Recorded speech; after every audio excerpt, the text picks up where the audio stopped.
Here's an article that one of my amazing employees wrote up talking about carpet cleaning in Chicago. And the instructions were to write an original article. Here's the first paragraph of the original article. And then the second part of the instructions after she wrote the article was to rewrite each sentence um, 3 times, 4 times. So that's what she did. You can see the original here, and then here's one rewrite, here's the second rewrite, here's the third rewrite, and so on. Okay, so that's good. What we have to do, though, is we have to get it into a spinning format. If it's not in a spinning type of format, then our software isn't going to recognize the spin and it won't be able to do anything with the rewrites. Now, typically, when someone writes up a document for the first time, maybe they'll do it like this and then put it into spintax, or maybe they'll start with the original article and then just put it into spintax as they go along. I do it the second way. You can do it whichever way you want. At the end of the day, it just needs to be in spintax and it needs to work. So whatever you find is easier, that's what you should do.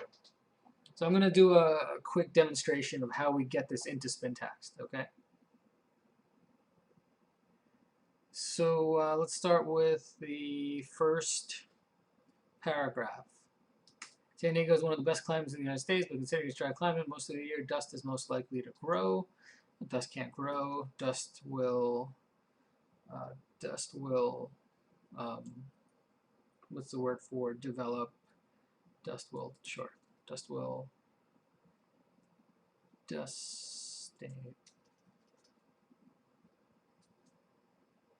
accumulate. That's the word I'm looking for. Accumulate. Okay. And selecting whether it's something that is permanent or just an area rug. You'd like to see it fresh all the time. So aside from this is why you need to consider. Okay, so based on that, it looks like she rewrote the paragraph, but we can, these are corresponding sentences right here. So I'm gonna cut that. I just hit Control X on the keyboard, then Control V to paste it. Remove the space, and then so you have the open bracket, you have the pike, and then you have the spun sentence that it corresponds to. And then you have another pike because we still have more rewrites down here.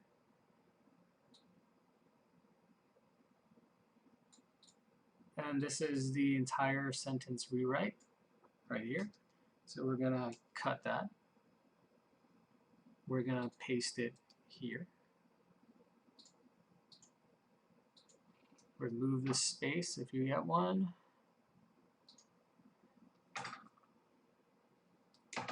Add another pike.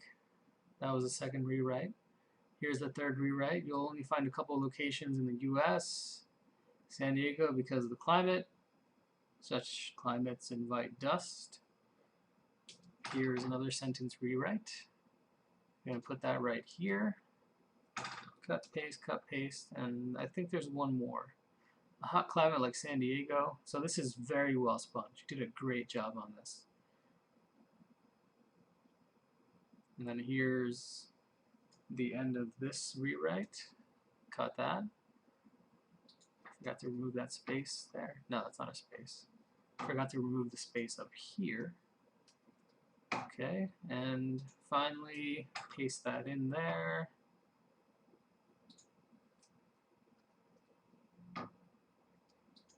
And then end the bracket because that's the last rewrite and this is the last sentence. So this right here, this whole thing is actually just one sentence. When you input it into the software, it's going to spit out one of these. There's 4 different ones, right? There's 1, 2, 3, 4. So that means there's a 25% chance that one of these sentences will be used in a spin. Because there's 4, 100 divided by 4 is 25%. That means one of these times will come out 1/4 of the time. So here's the second sentence. Here's the corresponding sentence to that. So you open a bracket here to tell the computer that, hey, here's another new sentence. Keep getting spaces in the beginning. Okay, then a pike, and then here's another rewrite down here.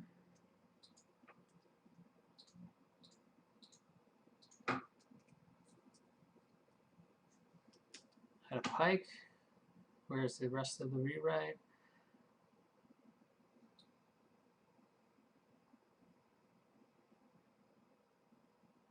Actually meant to delete this. I think I copied it instead. So I already incorporated that upstairs, so don't worry about that. Here's the sentence rewrite for the third time.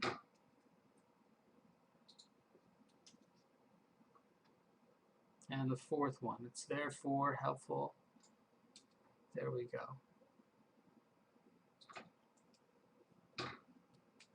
So that's the first paragraph put into spintax. So if you're not sure what I did, let me show you in an actual spinning program what this looks like. I'm gonna pause the video for a second. Okay, I'm back. So I loaded Spin Rewriter, and I'm gonna paste what I just put together inside the spinning software. Here it is, and let's see what it generates.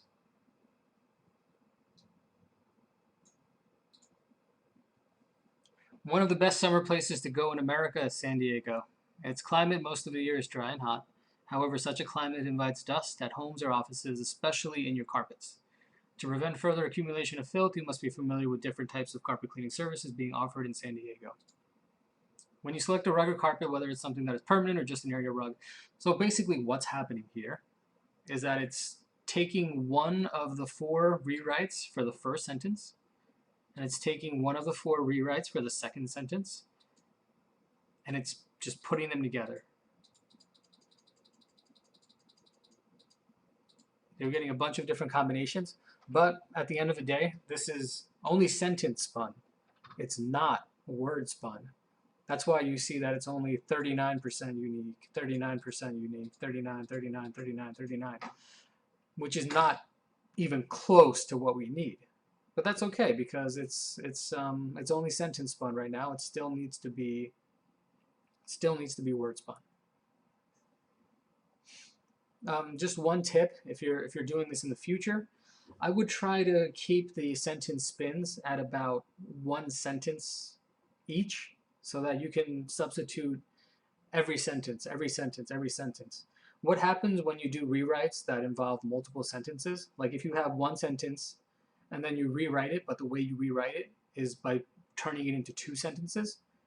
Those 2 sentences are always going to come out the same. Every time you do a unique version, those 2 sentences are still going to be combined. So in terms of spinning, when you want to generate something that's spun, you want to generate a random sentence every single time, right? But if you have 2 sentences inside 1 spin, then that means you're always turning out those 2 sentences. And it just makes it easier for Google to see that you have duplicate content. And honestly, the software out there and the computer algorithm out there, it can detect up to 10% similar. So if you spin and you spin so well that only 10% of the article is identifiable as being similar, there's programs that'll still recognize that. And you can paste your text into a word field, and you can say check my content for uniqueness, and it'll find the link to the website, and it'll show you side by side where exactly it's similar. And sometimes it only has to be 10% similar in order for it to show up. And if programs like that can find it, Google can find it. Right now, the word on the internet marketing street is that something needs to be at least 30% unique in order to pass Google's duplicate plagiarism check. I don't necessarily know if that's true or not. I think those are the metrics we're going to use, but Google's getting smarter and smarter every single day, so you have to keep spinning every single day. All right, but that's besides the point. Let's go back to what we were doing. So I showed you what I did for the first sentence, and that was actually a full paragraph, just the way it was written. So we would do the same thing for the next one.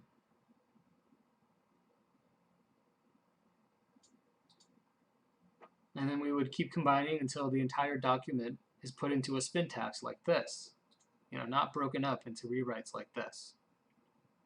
And then once you have a final product, let me show you an example of the final product. Here's an example of a document that's been fully spun the way I just described. This thing is a thing of beauty. It's almost 11,000 words. I think it comes out to about 500 or 600 words each. I mean, after a spin. And the way it's been spun here is that the first paragraph is sentence spun 5 times. The middle paragraphs are sentence spun, I think, 3 times altogether.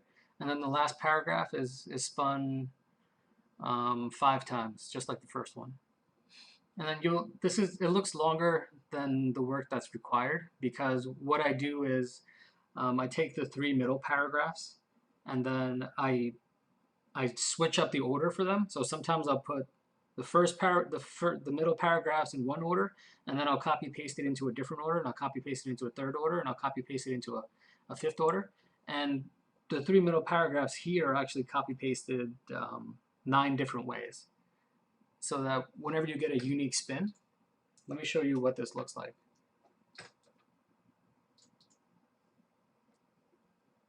Generator version is 88% unique. That's really well spun, especially for a long article like this. You got the first paragraph here, okay? It's the same paragraph each time, but it's so well spun that most of the time you probably won't even recognize the paragraph at all. And then these middle 3 paragraphs, 1, 2, 3, they actually come out in random order. These 3 middle paragraphs can come out in any order, the way that we have it set up. So if you think about Google and you think about plagiarism checkers, not only are they generally go through an article and they compare it to another article, and they go line by line. If they see similarities, even if it's just a word here or there, it'll still look kind of suspicious because the software is able to find a pattern. Here, there almost is no pattern to be found, because the middle paragraphs are being rearranged and revised and spit out in different ways, and they're already really spun to begin with. And mixing up the 3 paragraphs in the middle, that doesn't take a lot of extra effort at all. All you have to do is make sure that when you're writing the original article, that the 3 paragraphs in the middle can be interchangeable. And if you write it that way up front, you're going to have no problem at all while you do the spinning to spin the articles. So you see my buddy here, he did sentence spinning, and then just about every other word, or every 3 words, or sometimes even every word, he adds a 3-word variation. And I see that works as a pretty good word level spinning. If he did more than 3, like if you wanted to do more than 3, I mean, be my guest, you could probably get this uniqueness percentage up even higher. You could get up to 93, 94. I've spun long articles like this, and I've been able to get it up to 97%. And those are some of the articles I'm really proud of. And when the article submission software spits out these articles, you'll see it on like WordPress blogs and stuff like that. I get excited because I know that it all came from one document, but they all look like completely different articles.